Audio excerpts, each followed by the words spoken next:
27వ అధ్యాయం 8వ వచనాన్ని చదువుకుందాం.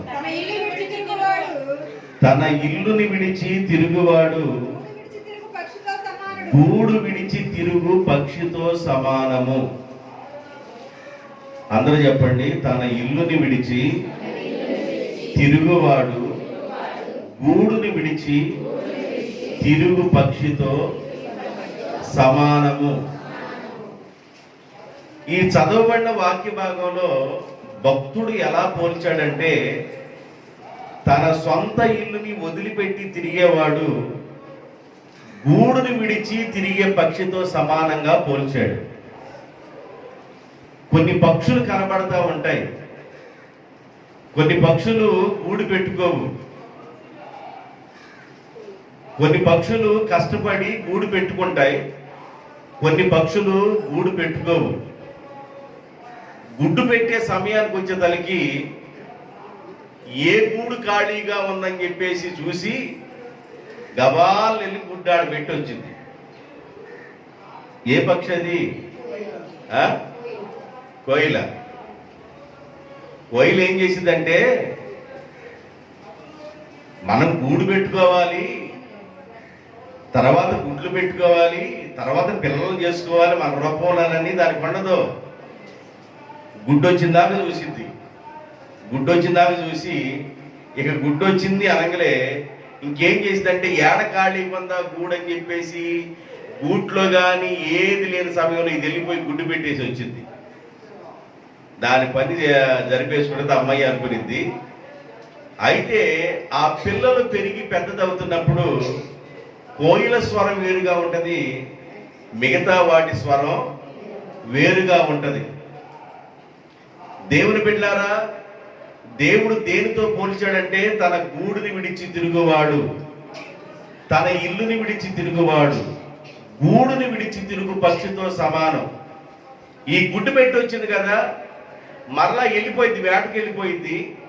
నేను ఏడ గుడ్డు పెట్టాను మరలా వచ్చి చూసుకోవడానికి ఆ ప్లేస్ తనకు అర్థం కాదు. తన ఇల్లు అయితేగా అర్థం కాదు. ఏదో గూడు కనపడింది, గుడ్డు పెట్టింది, వచ్చింది. కాబట్టి తనకంటూ ఒక నివాసం అనేది ఏమీ లేదు, తిరుగుతానే ఉండిద్ది. బలుసులపాల్లో గుడ్డు పెట్టవచ్చు, పొదురుపాల్లో గుడ్డు పెట్టవచ్చు, ఆడ అదే అనుకొని. ఆ తర్వాత చెరుకుపల్లి చివరిలో గుడ్డు పెట్టవచ్చు, అదే అనుకొని. రకరకాలుగా తిరుగుతూ ఉంటది కొన్ని పక్షులు. అలా మనం ఉండకూడదని బైబిల్ చెబుతుంది. తన ఇల్లుని విడిచి తిరుగువాడు. 3 రకాలైన ఇళ్ళు ఉన్నాయి. ఎన్ని రకాలైన ఇళ్ళు ఉన్నాయి?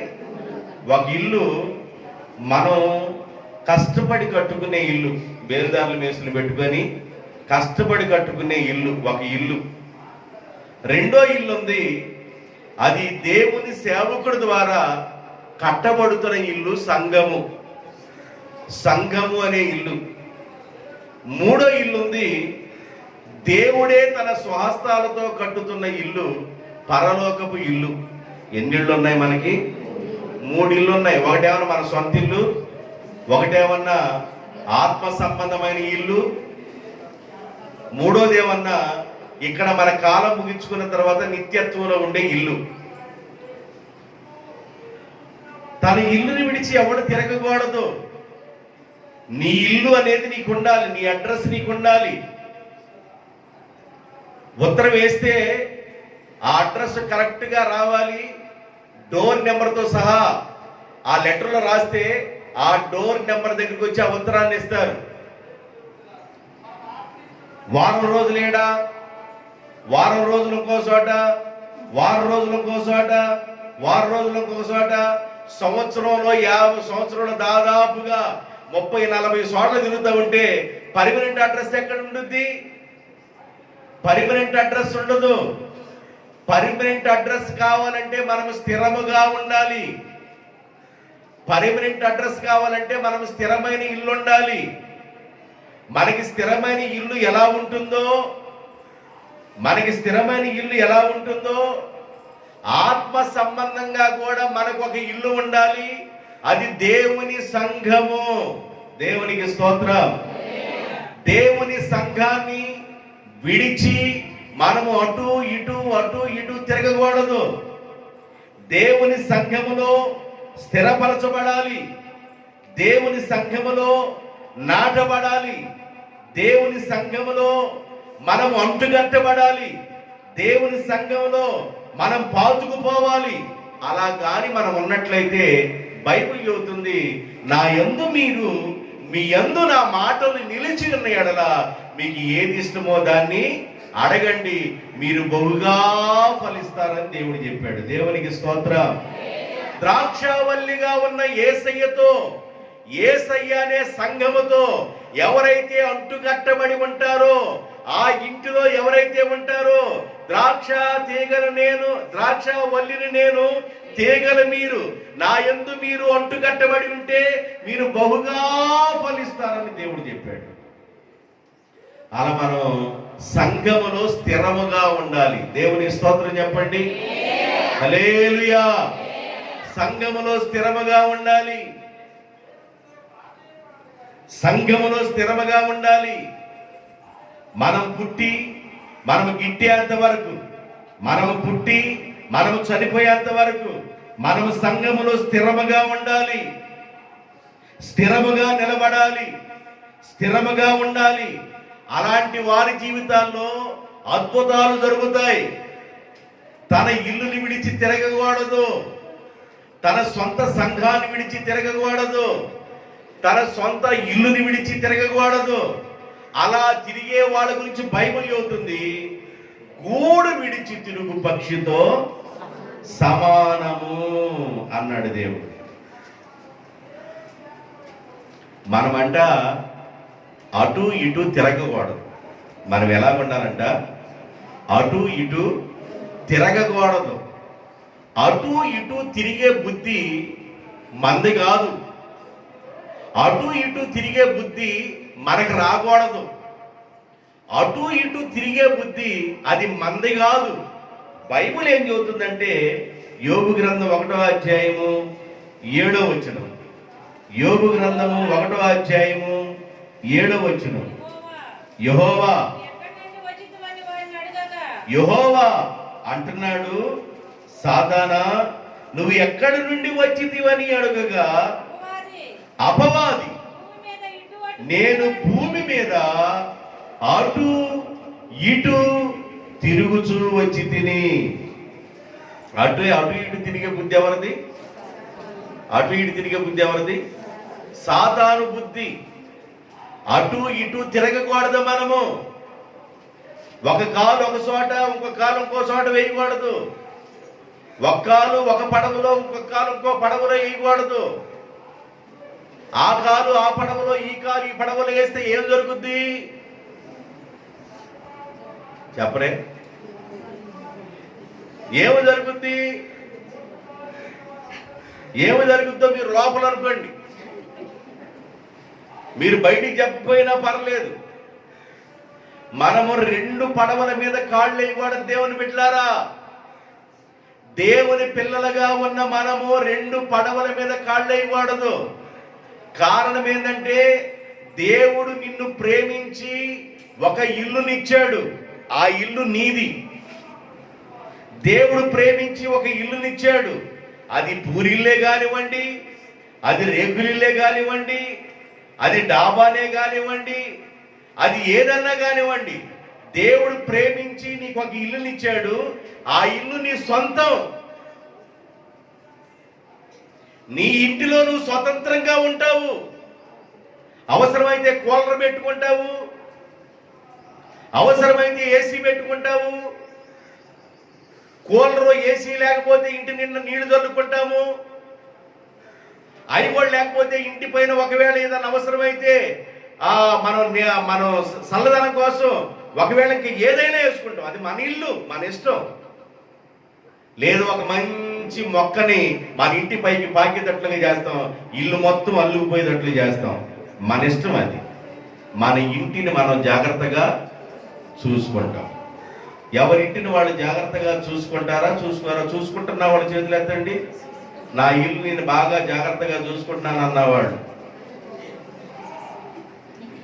ఇదేంటి, మీ ఇల్లుని మీరు బాగా జాగ్రత్తగా చూసుకోవట్లేదా అంటే ఇప్పుడు కూడా నేను ఏమన్నా అంటానన్నా?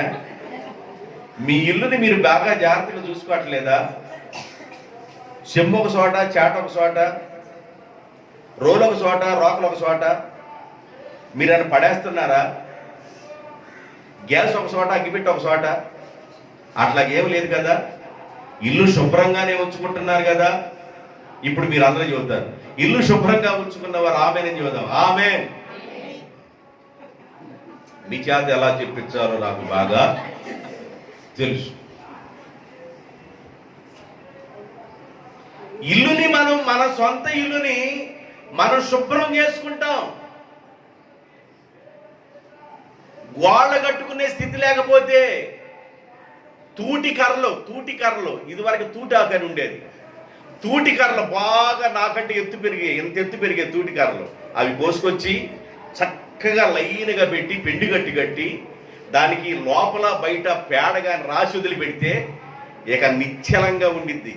దానికి మళ్ళీ మనం కిటికీలు పెడతాం, మళ్ళీ ఎంతెంత సందులు చేసి కిటికీలు పెడతాం. ఎంత నీటుగా చేసుకుంటాం. ఆ దళ్ళుతోనే బెడ్రూమ్ ఒకటి, హాలు ఒకటి, కిచెన్ ఒకటి, పంచ ఒకటి, దానితోనే డెకరేషన్ చేస్తాం. ఎవరి సొంత ఇల్లుని వారు బాగు చేసుకుంటారు వారి శక్తి కొలది. మన సొంత ఇల్లుని మనం ప్రేమిస్తాం, మన సొంత ఇల్లుని మనం ప్రేమిస్తాము. అలాగే రెండో ఇల్లు ఉంది, మనకు ఆత్మ సంబంధమైన ఇల్లు. అది దేవుని ఆలయము. దేవుని ఆలయాన్ని కూడా మన సొంత ఇంటిని ఎలా ప్రేమిస్తున్నామో దేవుని ఆలయాన్ని కూడా అదే విధంగా ప్రేమించాలి. ఒకవేళ నీ ఇల్లు విడిచిగాని తిరుగుతూ ఉన్నట్లయితే, కొంతమంది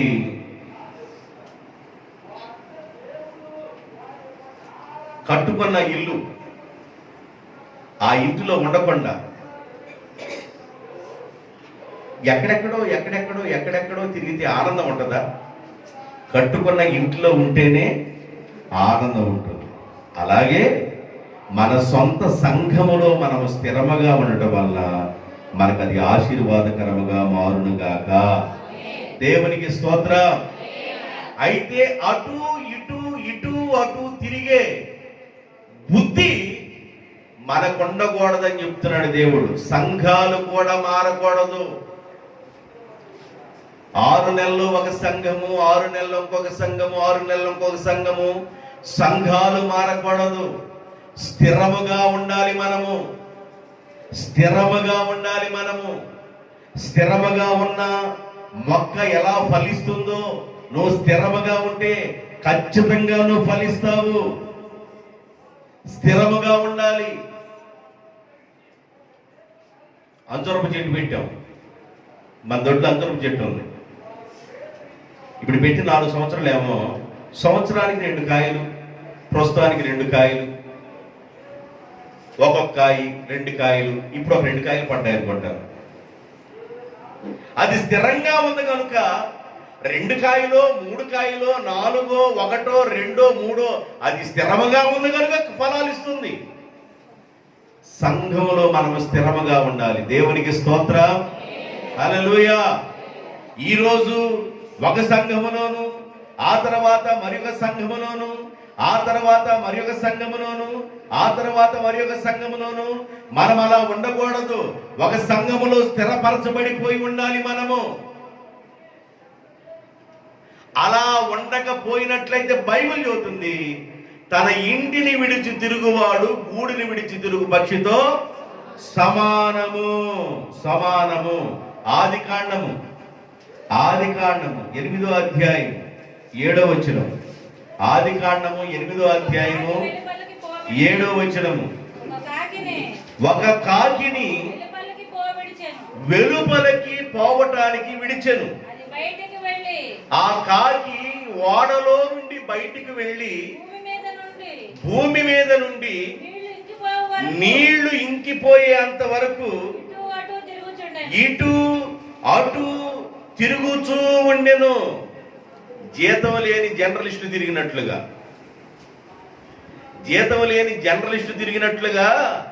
కాకిని ఓడలో నుండి వదిలేరు. నీరు ఏమన్నా తగ్గిందో లేదో అని చూడటానికి కాకిని వదిలితే కాకి వెళ్ళిపోయి శవాల మీద పడి వాలి ఆ శవాన్ని పీక్కు తిని, ఈ శవాన్ని పీక్కు తిని, ఆ మురుగు కంపుని, ఈ మురిగి కంపుని అలా తింటూ తింటూ తింటూ తింటూ తింటూ మరలా గూళ్ళోకి రావట్లా. ఇదేంది, కాకి గూళ్ళోకి రాలేదని పావురం వదిలితే పావురము శవాల మీద నిలబడదు కనుక ఎక్కడ నిలబడటానికి అవకాశం లేక తిరిగి తిరిగి తిరిగి చిన్న ఒలివ కొమ్మను, చిన్న కొమ్మను, లేత కొమ్మను తీసుకుని ముక్కును పెట్టుకొని తిరిగి మళ్ళా వాళ్ళలోకి వచ్చింది. పావురం వాళ్ళలోకి వచ్చింది, కానీ కాకి మాత్రం వాళ్ళలోకి రాలేదు. బైబిల్ చెబుతుంది అది నీళ్లు ఇంకిపోయేంత వరకు, భూమి మీద నీళ్లు ఇంకిపోయేంత వరకు అది అటు ఇటు అటు ఇటు తిరుగుచు ఆ శవం మీద వాలి అక్కడ పీకు తిని, ఆ శవం మీద వాలి అక్కడ పీకు తిని, ఆ శవం మీద వాలి అక్కడ పీకు తిని అలాగే ఉంది, కానీ మరలా తిరిగి వాడలోనికి రాలేదు. కొంతమంది ఇంటికి ప్రార్థన చేయడానికి వెళ్తే ఏడమ్మా అబ్బాయి ఏడంటే నా అబ్బాయి అసలు కొండ ఇంట్లో అసలు కొన్నాడు. ఏ పూటన్నా ఎల్లు, ఏ రోజన్నా ఎల్లు, ఏడకెళ్ళాడా సెంటర్కి వెళ్ళాడు. తర్వాత మళ్ళీ వెళ్తే అబ్బాయి ఏడమ్మంటాను, మళ్ళీ తర్వాత వెళ్ళిపోయి అబ్బాయి ఏడమ్మంటే అసలు అబ్బాయి అడ్రస్ ఏముండదు. లేచిన దగ్గర నుండి అడు తిరగా ఇడు తిరగా అటు తిరగా ఇడు తిరగా అటు తిరగా ఇడు తిరగా తిరిగేనందే. అడ్రస్ లేని విధంగా ఉంటారు కొన్ని కొన్ని కుటుంబాల్లో పిల్లలు కూడా. దేవుని బిడ్డలారా గమనించండి, మనము స్థిరముగా ఉందుముగాక. సంఘములో కూడా దేవుని పిల్లలంగా మనము స్థిరముగా ఉందుముగాక. దైవజనుడు అయిన వాడు సంఘము నుండి బయలుదేరితే దైవజనుడిని సంఘం వెంబడించుకుంటూ వెళ్ళిపోవాలి. కానీ కొన్ని గొర్రెలు ఎలాగుంటాయంటే, బాపట్ల దగ్గర ఒక పని జరిగింది. బాపట్ల దగ్గర కంగడపాలెం గేటు దగ్గర దాదాపు ఒక 100 గొర్రెలు కాపురా. ట్రైన్ వస్తుంటే గేట్ వేసి ఉంటే ఆ గొర్రెలు ఎదురు నుంచొని ఉన్నాడు. ఒక్క గొర్రెను కూడా అటు పోనీకుండా, ట్రైన్ వస్తుందని. ట్రైన్ చాలా వేగంగా వస్తుంది. దాంట్లో అడ్డగోలు గొర్రె ఒకటి ఉంది. ఏ గొర్రె? అడ్డగోలు గొర్రె ఒకటి ఉంది. కాపర్ అక్కడ నిలబడి ఉండగానే కాపర్ మాట వినకుండా ట్రైన్ ఏదో మోత బాగుందని తీసుకెళ్ళి ఆడబెట్టింది తల. ఏది? అడ్డగోలు గొర్రె. అడ్డగోలు గొర్రె వెళ్ళి పెట్టింది తలని చెప్పేసి దాని వెనక ఇంకో గొర్రె వెళ్ళింది, దాని వెనక ఇంకో గొర్రె వెళ్ళింది. దాదాపు 30 గొర్రెలు 40 గొర్రెలు చచ్చిపోయింది.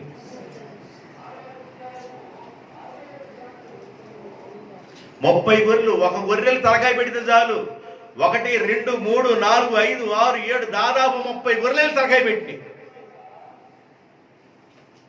నా కాపరేడు నుంచున్నాడు, కొంకి కర్ర కొట్టుకున్నాడు, నన్ను బాగా మేతగలిగిన చోటకి తీసుకెళ్తున్నాడు, బాగా మేపుతున్నాడు, నా కొరకు ఆహారం పెడుతున్నాడు, తన పొట్ట కాల్చుకొని కూడా నేను బాగా కడుపు నిండా తింటే నా కాపురు సంతోషిస్తున్నాడు, నా కాపురు అక్కడ కర్ర పట్టుకొని ఉంచున్నాడు, నా కాపురు నుంచున్న చోట నేను ఉండాలి కదా అని ఉండకుండా ఈ గొర్రె ఏం చేసిందంటే వెళ్ళి తలకాయ తీసుకెళ్ళి ట్రైన్ కింద పెట్టింది.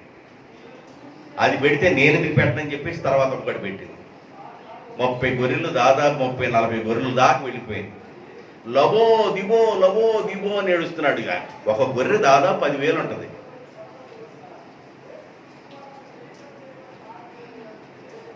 సంఘములో విశ్వాసులు స్థిరముగా ఉండాలి. దేవునికి స్తోత్రం. స్థిరముగా ఉండాలి. పావురం వెళ్ళింది, తిరిగి మరలా ఓడలోనికి, వాడానబడిన సంఘములోనికి తిరిగి ఒలీవ కొమ్మను తీసుకొని వచ్చింది. కాకి వెళ్ళింది, నీళ్లు ఇంకిపోయేంత వరకు మరలా తిరిగి ఓడలోనికి రాలేదు. భూమి మీద అటు ఇటు అటు ఇటు జర్రసు తిరిగినట్టుగా తిరుగుతానే ఉంది. ఇంకొక వచనం చెప్తాను. మత్తయి సువార్త 12వ అధ్యాయం మత్తయి సువార్త 12వ అధ్యాయము 43వ వచనం.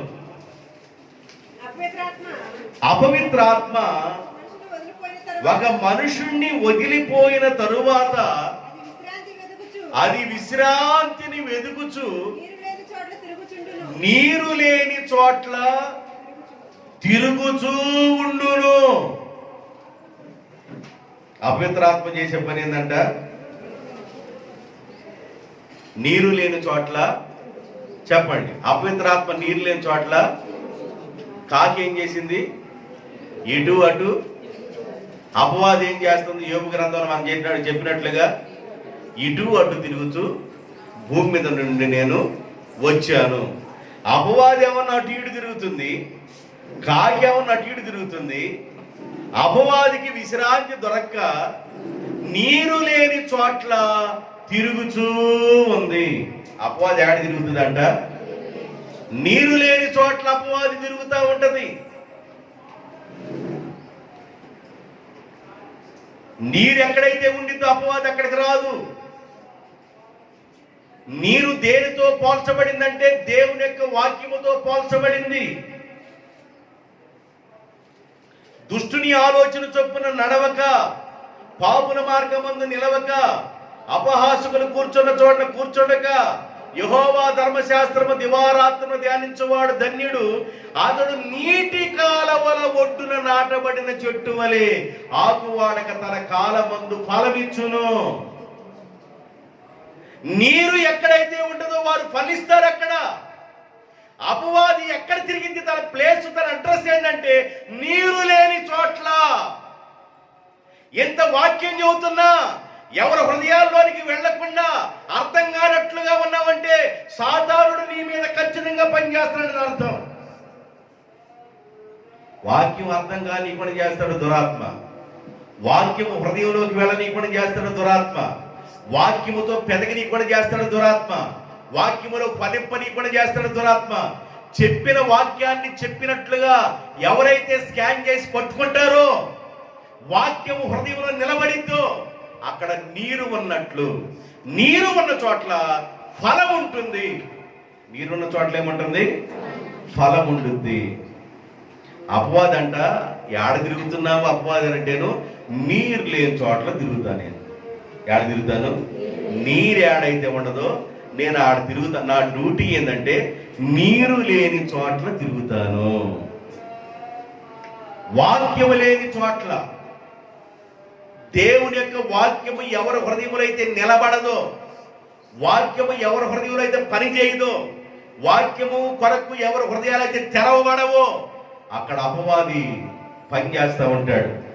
ఎన్ని మెసేజ్లు విన్నా వాళ్ళు ఎప్పుడు అలాగే ఉంటారు. ఒకసారి నేను ప్యార్లను ఊరెళ్ళాను. ప్రార్థన చేయించుకోవడానికి ఒక అబ్బాయిని తీసుకొచ్చారు. వాడు 7th క్లాస్ చదువుతున్నాడంట. చిన్నును ఎన్నో క్లాసు? 6th. అంటే చిన్ను ఎత్తే ఉంటాడు. ఇంకా ఒక సంవత్సరమేగా 6th 7th అంటే 7th చదువుతున్నాడు. ప్రార్థన చేయించడానికి తీసుకొచ్చి ప్రార్థన చేయండి అయ్యా అన్నారు. ఏంది పిల్లడు సమస్య ఏంది అని అన్నారు. పిల్లడు బాగానే ఉన్నాడు కదా, జ్వరమా, కడుపులు నొప్పా, తలనొప్పా, దేనికోసం ప్రార్థన చేయాలి అని అడిగా నేను. అడిగితే ఏమి లేదయ్యా, బేసిడ్ అన్నం తింటాడు. ఎంత తింటాడట? వయసు ఎంత? 7th class. 12 సంవత్సరాలకి బేసిడ్ అన్నం అంటే ఎంత ఉంటుంది? ఉదయాన్నే ఒక బేషను, మధ్యాహ్నం ఒక బేషను, సాయంకాలం ఒక బేషన్ తింటాడు. ఈడు ఎంత తిన్నా అట్టాగే నరవలాగా ఉంటున్నాడు కానీ, ఎంత తిన్నా ఆ నరవలాగే ఉంటున్నాడు కానీ ఆడు లావు అవటం లేదయ్యా. తిన్న బేసినన్ను ఏడకెళ్తుందో, ఈడు పేగులు ఎంత ఉన్నాయో, ఏడకెళ్తుందో, ఏడ సమకూడుతుందో నాకు అర్థం కావట్లేదయ్యా. చూడటానికి ఏమన్నా వాలక రెబ్బలాగా సన్నగా ఉండడు, గాలి దొత్తే పడితట్టు. ఆడు ఉదయాన్నే బేసిన తింటాడు, మధ్యాహ్నం బేసిన, సాయంకాలం బేసిన తింటాడయ్యా. ఏం రోగం అని చెప్పి డాక్టర్ల దగ్గర తీసి దాళ్ళకి వంతు పడతలేదు, అయ్యా అర్థం కావట్లేదు మాకు అని అన్నారు.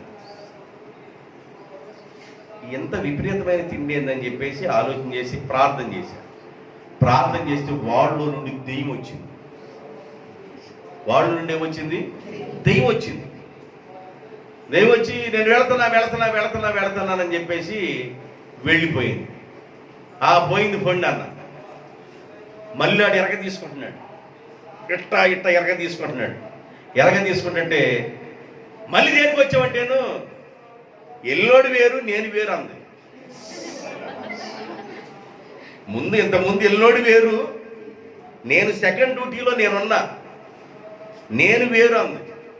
అసలు మొత్తం మీరు ఎంతమంది ఉన్నారన్న? మొత్తం 8 మంది ఉన్నాం. ఈడు తిన్నది మొత్తం మేమే తింటున్నాం. ఈడు తిన్నది మొత్తం మేమే తింటున్నాం. 8 మంది టోటల్గా ఉన్నాం. తిన్నది మొత్తం బొరుగులు తిన్నట్లుగా. బొరుగులు ఉన్నాయి చూసారా, మరమరాలు బొరుగులని. బొరుగులు మేసినట్టుగా మేసి వదిలి పెడుతున్నాం, మేమే తింటున్నాం. ఈడికి అసలు ఏమి పట్టనీట్ల బలం, మేమే తింటున్నాం. దయ్యపు తిండి అంటారు చూసారా, అలాగ దయ్యాలు 8 దయ్యాలు ఆళ్ళలో జొరబడి ఒకటే బిర్రు తింటున్నాడు. ఆ దయ్యాలు వెళ్ళిపోయిన తర్వాత వాడు క్షేమముగా ఉన్నాడు. దేవునికి స్తోత్రం, హల్లెలూయా. అపవిత్రాత్మ ఒక మనుషుణ్ణి వదిలిపోయిన తరువాత, ఒక దయ్యము ఒక మనుషుల్లో నుండి వెళ్ళిపోయిన తరువాత విశ్రాంతిని వెతుకుచు నీరు లేని చోట్ల తిరుగుచూ ఉంటాడు. ఏడ తిరుగుతాడంట? అందరు చెప్పండి, ఏడ తిరుగుతాడు? దెయ్యం ఏడ తిరుగుతాడు? చెప్పండి, ఎక్కడ తిరుగుతారు? ఇంకో మాట చెప్పండి, నిద్రపోయేవాళ్ళ దగ్గర కూడా అని చెప్పండి. అపవిత్రాత్మ ఎక్కడ తిరుగుతాడు? వాడు నీరు లేని చోట, 2 చెప్పరే. అర్ధగంట వాక్యంలోనే మీరు ఎంత తీవ్రంగా కళ్ళు మూసుకున్నారంటే నేను అనుకుంటున్నాను ఆ మాంసం తినొచ్చారేమో అని అనుకుంటున్నాను. నేను చెరుగుపల్లి నుంచి ఉదయకాలం తీసుకొచ్చి ఆ మాంసం తినొచ్చారేమో అని అనుకుంటున్నాను. ప్రియులారా,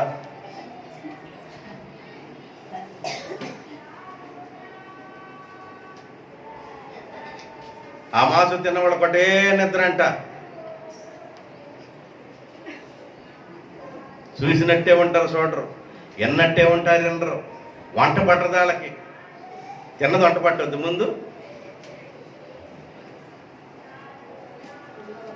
దయ్యాలు అటు ఇటు తిరిగేది. అపవిత్రాత్మ అటు ఇటు తిరుగుతూ ఉంటది నీరు లేని చోట్ల. ఎక్కడంట?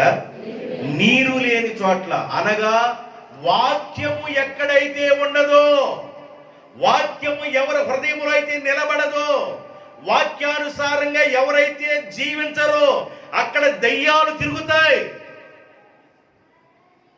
వాటి ఇష్టరాజ్యమిక. ఏ ఆట అన్నా ఆడుకోవచ్చు, క్రికెట్ ఆడుకోవచ్చు, వాలీబాల్ ఆడుకోవచ్చు, ఏ ఆట అన్నా ఆడతాయి.